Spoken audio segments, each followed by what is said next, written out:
அவர் ஒவ்வொரு படமும் எப்படி பண்ணுறான்னு உங்களுக்கு தெரியும். ஒவ்வொரு படமும் கலக்கிறாரு. இதில் வந்து அவர் என்ன நினச்சிட்டு இருக்காருன்னா நடிக்கலன்னு நினைக்கிறாரு. நீங்கள் பார்த்துட்டு you will say that's one of his finest performance. ஒவ்வொரு சீன்லேயும் ஒவ்வொரு வசனத்துலையும் ஒவ்வொரு வார்த்தையிலையும் அங்கே நடித்ததும் சரி. See, I'm a fan of his work. Yes, sir. So I'll keep always. So what we do is constantly he'll be talking about what I do. I'll be talking about நீங்கள் என்ன பண்ணியதுன்னு. I'll keep okay இவர் ஏதோ புதுசாக பண்ணுறாரு, என்ன பண்ணுறாரு, okay இது என்ன பண்ணுறாரு, இப்படி பண்ணுறாரு, ஓகே இதான் டைலாக், இதான் பண்ண போகிற எல்லாம். ஸோ அங்கேயே வந்து ஒரு மாதிரி ஒவ்வொரு இதையும் அதை மெனக்கெட்டு அது பண்ணிவிடுவார். அப்புறம் டப்பிங்கில் வந்துட்டு dubbing also I do the same. But டப்பிங்கில் ஐ வாஸ் திங்கிங் இவர் டப்பிங்கில் என்ன பண்ணுவார் அப்படியே. டப்பிங்கில் அகேன் அதை உட்காந்து ஒரு மாதிரி ஐ மீன் புலி இல்லை மான்ஸ்டர். ஹி வில் அவர் பண்ணுறதும் மான்ஸ்டர், அங்கே இருக்கிறவங்களே மான்ஸ்டர் ஆக்கிடுவார், எல்லாரையும் காலி பண்ணிவிடுவார்.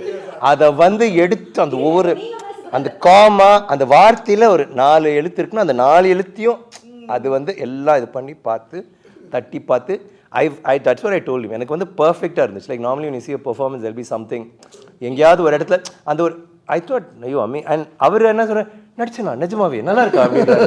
I said நீங்கள் பாருங்கள் படம் வெளில வந்த பிறகு how people are going to talk about எல்லாரும் உங்களை பற்றி என்ன சொல்ல போகிறாங்கன்ட்டு. He's done it like that.